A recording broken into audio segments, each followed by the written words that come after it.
America Votes 2016. Tonight, millennials. Polls show they're feeling the burn. Burning, burning. Senator Sanders wants to bring us a political revolution, and that's exactly what a political revolution is, change. But where does that leave the Democratic frontrunner? And why is winning over this group so important? I know I have some work to do, particularly with young people. Student debt, the environment, healthcare, and jobs. Just some of the topics they care about most. Bernie Sanders is going to fight to get the low-income families and those of low-income, more money and jobs. How are young voters reacting to tonight's results? How many will support the GOP nominee? We're live in Washington, D.C. at a town hall meeting to find out.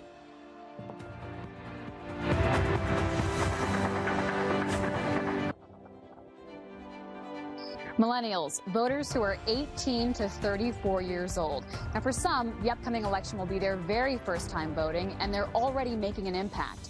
87% of Americans under age 27 plan to vote this year, according to the polls. Now, that's nearly 9 out of every 10, and they want to make a difference in the future of America. So we've gathered together 21 millennials, most of them college students here in the Washington, D.C. area. They have different opinions about politics and the country's direction, but what they have in common is that they care about this election. So instead of talking about young Americans, let's hear from them tonight. Thanks so much to all of you for being here and giving up your Saturday night for politics. So big night for Hillary Clinton, successful in South Carolina. How many of you are Hillary Clinton supporters? Okay, we've got 3, all women. Interesting, all women. Let's start with you, Zoe Deutsch. Why do you support Hillary Clinton? She's got so much experience that I trust her, and a lot of people that I am familiar with that are Bernie Sanders supporters, they say that he's got a lot of policy points and he's going to get it done. I quite frankly don't believe that. I think that a lot of what he has to say is far-fetched, and I would love to have equality for all, and I think that's great, and I think that we should have free tuition for universities and such, but I don't think that he'll get it done because I think that people that are conservative that might be more in the middle, I don't think that they're going to want to meet him halfway like that, and I think that people will support Hillary. I mean, she just has so much experience whether that comes to foreign policy when she was Secretary of State or being a senator. She knows what it takes, and I think that she's definitely going to do it. I want to hear from Landy Watson. Climate change is a big issue for you. That's something Bernie Sanders has talked about a lot. Why are you supporting Hillary instead? So I'm supporting Hillary because I think she really understands the core of a lot of issues that are very important in this election. So today in South Carolina, we saw Hillary came out with big wins, and I don't know if we've looked very closely at the numbers yet, but I think she's going to have done very well with young people and people of color. And I think this sort of proves that a lot of the rhetoric that Bernie Sanders has been putting out there about the sort of economic roots of sexism and racism haven't been resonating as much with the communities that he's trying to really pull over to his side. And I think Hillary's understanding of the deeper roots of the structural racism and sexism that we're facing in America is one of the big reasons that I'm supporting Hillary. I want to talk to some Sanders supporters. Nick Luongo, you're a Sanders guy. So why not Hillary? Okay. So yeah, we get this thing about Hillary's experience, okay, and yeah, she's a dinosaur. She's been getting her coffee delivered to her for 20 years now. But let's stop there though, because does that mean she's out of touch? Like she's not a real person? She doesn't know how to get gas at the gas station? Why is having experience bad? Well, the kind of experience she has isn't the kind of experience we want, right? So I think in the end, foreign policy should come down to being matters of judgment, matters of foresight, right? So with the same information. For example, we all know Hillary voted for the war in Iraq, Sanders voted against it, and I think we can all agree that was the right decision. Nia Waterhouse here was shaking your head. You're nodding your head yes. Yes, definitely, because we had a lot of information that was just bad information, and in the position that they were in, they were privy to a lot of this private information, and they still went in, and they declared this war because of weapons of mass destruction, what we all knew they did not have, that we found out that they knew that they didn't have, and having someone has experience with foreign policy to make those kind of decisions is not the kind of leader that you want. So you're talking about the Iraq War. How old were you when the Iraq War started? The Iraq War has been going on for the most of my lifetime, and that's why it's so infuriating. I mean, is the Iraq War a big turning point for a lot of you? I mean, this happened when you were really young. It was the era that we grew up in. We were always constantly bombarded, and the fact that even now, the evidence that we see about the Iraq War is incredibly sketchy. And the fact that we basically destabilized an entire region and somehow we're justified in that. I find that disturbing and problematic. And also, sorry, just one point on the fact that I also disagree with the fact that Hillary Clinton has a lot more experience. One, for the fact that Bernie Sanders has literally been in politics for nearly 40 years, and for the fact that he has a record of bipartisanship and moving across the aisle. So I feel that this notion that Hillary Clinton knows how to get things done, well, it can also be equally applied to our side as well. And we know how to get things done. So Sweta, you're a Sanders supporter? It's Sweta. Yeah. Thank you. Thank you. Oh, yes. Yeah. I'm actually part of GW Students for Bernie. So. All right, so you're hardcore, you're committed. Let me just actually pause one moment, because one thing that people talk about is Hillary Clinton's credentials about Secretary of State, being the First Lady, being a senator, but she recognizes she has a problem connecting with millennials. We just heard a clip of her saying, I know I have some work to do. When she lost New Hampshire, she came out and admitted as much, and she also, though, tried to talk about her credentials, what she'd done back when she was young. Listen to this. But when children anywhere in our country go to bed hungry, or are denied a quality education, or who face abuse or abandonment, that diminishes all of us. That's why I did start my career at the Children's Defense Fund. That's why I went undercover in Alabama to expose racism in schools. That's why I worked to reform juvenile justice in South Carolina. And that is why I went to Flint, Michigan. Annika Barth. Annika is one of our panelists here who's a Bernie Sanders supporter and a political activist. Annika, I'd like to hear from you. Is that enough? Do you hear enough from Hillary Clinton in that soundbite? I don't. I mean, those are easy words to say, and I don't think there's a whole heck of a lot of substance. What are you going to do about that? Yes, children are going hungry. Students can't afford education. What are you going to do? I think Bernie has told us what he's going to do. He has action. Hillary has words. But she talks about not just trying to help kids. She talks about being a young person and being an activist. Does that resonate with you at all? It does resonate with me. However, she doesn't stay with her values, I don't think. She supported the war in Iraq. Now she doesn't. She did not support gay marriage. Now she does. I think a true activist is someone who's going to put their values out there and stick with them. And kind of speaking about Hillary Clinton's values, there's an image going viral right now about Bernie Sanders getting arrested in the 1960s protesting at UChicago.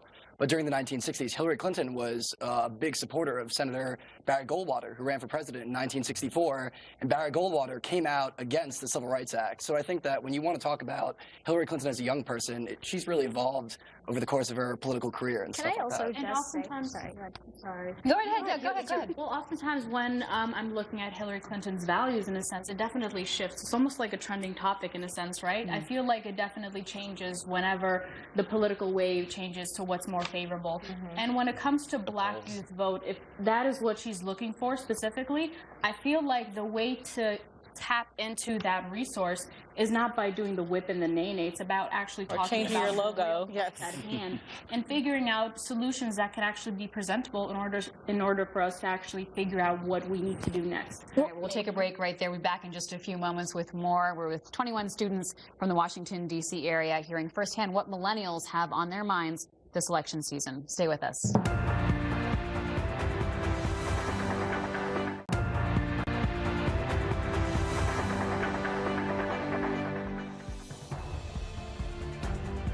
We're here in Washington, D.C., a millennial town hall where we've gathered together 21 millennials, voters who are concerned about issues in this country and have very different perspectives on what the campaign means. I want to get a show of hands from you guys. How many of you are Republicans? All right, fantastic. As you watch the campaign, who has stood out to you? Which candidates are you listening to? I think Marco Rubio has definitely stood out, especially at the debate on Thursday night. He really went after Trump, and I appreciated that. And I wish that that's something that would have happened earlier in the race. Maybe we'd be seeing different polling trends at this point. I want to play a little segment from that debate. This is from Texas, Thursday night. Things got pretty heated. Let's take a listen to it. But you wouldn't know anything about it because you're a lousy. Well, I don't know anything about bankrupting four companies. You bankrupted four companies. You know what? I don't know anything about starting a university. That was a fake university. First of all, a fake university. That's called. There are people that borrow $36,000 to go to Trump University, and they're suing him now. $36,000 to go to a university. That's a fake school. And by the way, and you know what they got? They got to take a picture with a cardboard cutout of Donald Trump. And by the way, that's what they got for the $36,000. I want to move on. They actually did a very good job, but I've won most of the lawsuits. Okay, Amber, what do you think? When you hear this kind of a debate, what does it make you think about? I mean, it's definitely not ideal to have candidates shouting over each other, but we have to remember when you have a candidate like Trump in the race and he's launching personal attacks on candidates and talking over everyone else, you have to have someone who's willing to fight right back. Abby, you're shaking your head yes. You're also Republican. You're supporting Marco Rubio. Correct. Did that get out of hand, though, to you? I think that Rubio's in a tough position and that he has to respond in a way that in traditional debates is not kind of the way that a politician's able to present their ideas. But I think Rubio is starting to do that very effectively. I think he's increasingly showing strong performances in debates. And I think that especially as the field narrows down, a lot of people are going to see Rubio as a strong alternative to these like simple platitudes that Trump is putting out there that frankly don't resonate with a lot of voters. Do any of our Republicans support Donald Trump? No hands. I mean, we've actually reached out to a lot of colleges in the area, a lot of young people. We couldn't find anyone who wanted to come on and talk about Donald Trump. So of the Republicans, if Donald Trump is the nominee, would you vote for him? Absolutely not.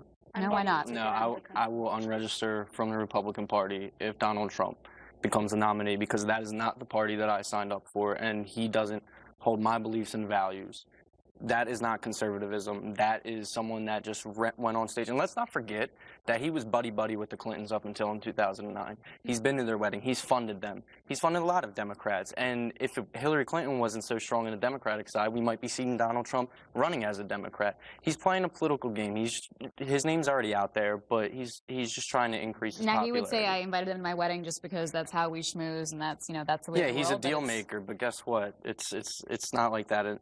Any issues you care about? The military? What else do you care the about? military and K-12 education. Okay. The most. Would you vote for Hillary Clinton over Donald Trump? I would not. Bernie Sanders? No. Just wouldn't register? I'd probably... wouldn't vote. Excuse me. In my first... Deregister and wouldn't vote. Yeah. What do you think? He's not going to be the nominee. I mean, he doesn't represent the Republican Party. And in fact, I think you have to question, would he be as successful as he was if he didn't inherit his company from his father? And I don't think so. But what if he is the nominee? I mean, he's steamrolling through these primaries. And if he racks up a lot of wins on Super Tuesday... Look, anything's possible, but I'm confident as a Republican that our ideas represent the ideas of the future. Socialism has failed. Those are the ideas of the past.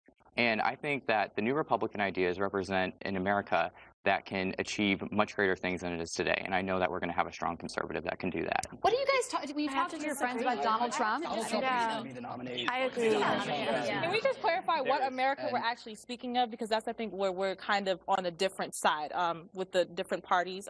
What is your idea of America, and where do we all fit into that? My idea? I think America is where you can succeed. I don't want the government telling me how I should practice my religion. I don't want the government telling me what school I should be going to. I don't want the government taxing me for my hard-earned money. What do you think about Bernie Sanders' talk about free education or reduced cost education? Hillary Clinton's talking about that too. I do like some components of Bill Clinton, and I remember 8 years ago he said Barack Obama's campaign was the biggest fairy tale. I think you could say Bernie Sanders' campaign is the biggest fairy tale. The only reason he's doing so well as he is because Hillary Clinton has 100 FBI agents investigating her right now, and she has an independent. I'm getting a lot of like no's from everything else. We do have one libertarian here, and I'm like, what does that mean to you? How do you vote in this election? Yeah, I mean, right now, I would vote Republican if they had a good candidate right now. But right now, I'm seeing a lot of candidates that are very pro-war or pro-interventionism in the Middle East and other places. I don't support that. So I think Gary Johnson would be a good alternative to what we have currently on stage. Well, I think the reason why Rand Paul's campaign failed is because of the rise of ISIS. I think the reason why we need to have an active military presence and the reason why we need to be aware of foreign policy is because of the fact that ISIS is attacking people and people are dying, and we need to be present in the Middle East. All right, we'll talk more about. Hold on, guys. We have to take a quick break. We'll talk more about foreign policy and the other issues that people have on their minds when we come back. Stay with us.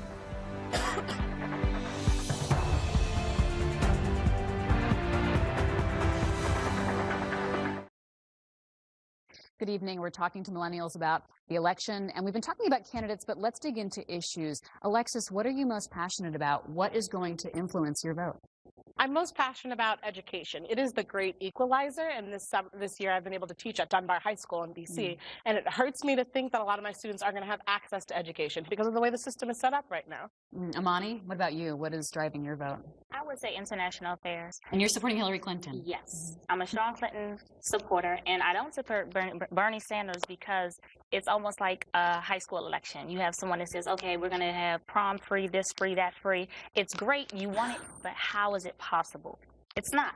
And Hillary Clinton has the resume. She has the credentials. She's been the Secretary of State, Senator, First Lady. She's been in the office. She can get the job done. And she's not making false promises that won't be executed. I want to go over to Chris, because you brought up something to us, which is the possibility of another candidate coming in, a Michael Bloomberg jumping into the race. Why does that intrigue you? Well, listening to everybody today, it's really interesting. You know, we're all young, we're going out into the world, we want to get things done. But I think what we can all agree on about is that things in Washington aren't getting done across the board. Does everyone agree with that? Anyone disagree with that? Any hands? Okay, we have one hand. We'll get to you. Get to a couple hands. Okay. When Republicans complain about hope and change Obama, Democrats complain about Hillary now not being specific enough, Bernie isn't specific with a lot of his policies. This game that's being played in Washington needs to be changed. It needs some kind of outside force to completely change it. And if I see an opening, I maybe see an opening this year where crazier things have happened with Donald Trump, where someone like Michael Bloomberg, and it doesn't have to be Michael Bloomberg, can come in and really unify us and kind of change the way the game's being played in Washington. So that kind of inspires me in terms of really changing the way politics works. I want to go back to you. And do you think Washington's working? You're a senior at Georgetown, as you said. You've been teaching in the schools, getting a sense of real life. Is it working here? I don't think it's working. I love Obama. I'm really sad Obama's leaving. Like, he's a black president. I never thought I was going to see that. And I think actually in this final quarter of his presidency, he's been able to be as black as he could be. Like, he's been doing dances. But the system's not working. It's not working. Now, you said you think it is working. I think it's working. I just think it's not working fast enough. And I think there's a difference between it. A lot of things got done in Obama's presidency, and whether we want to agree or not, he did make change. And it took some time. It took a whole lot of time. Even after 60 years of slavery, we're still in a position now. But I think change is happening. I think Washington is making it happen, but it just needs to move faster. Now, Nick, during one of the breaks, when you told me that you were disappointed in the Obama presidency. It's your first time to vote for President Obama, and it hasn't panned out the way you wanted it to. Yeah, so a lot of progressives like myself were disappointed with the amount of progress that's been made. And, of course, President Obama faced an immense amount of obstruction from Congress. And I think that that's the real danger coming up in this next election, where if we see another candidate billed as a progressive who turns out to be a moderate or a centrist, I think that the youth vote may be permanently disenfranchised. I think that the disillusionment that exists now will become perhaps irreparable. Okay, so final show of hands. Who's going to vote even if the candidate you like now doesn't make it through the primary? Of course, Ryan's not. We know Ryan, where Ryan is. But otherwise, okay, great. Hey, thank you so much. This has been a great opportunity to talk to you guys, hear what you have to say. Adam, back to you. A real sense of what young Americans are thinking about, how passionate they are and how smart they are as they vote. And it's sort of a relief to think about these young people being so up on these issues. Isn't it, Adam? You know what? It is such a relief to hear them speaking, Libby, especially because we were just talking here among the panel about how when we had to make our first vote, did we really think it all through? But we'll talk about that in just a minute.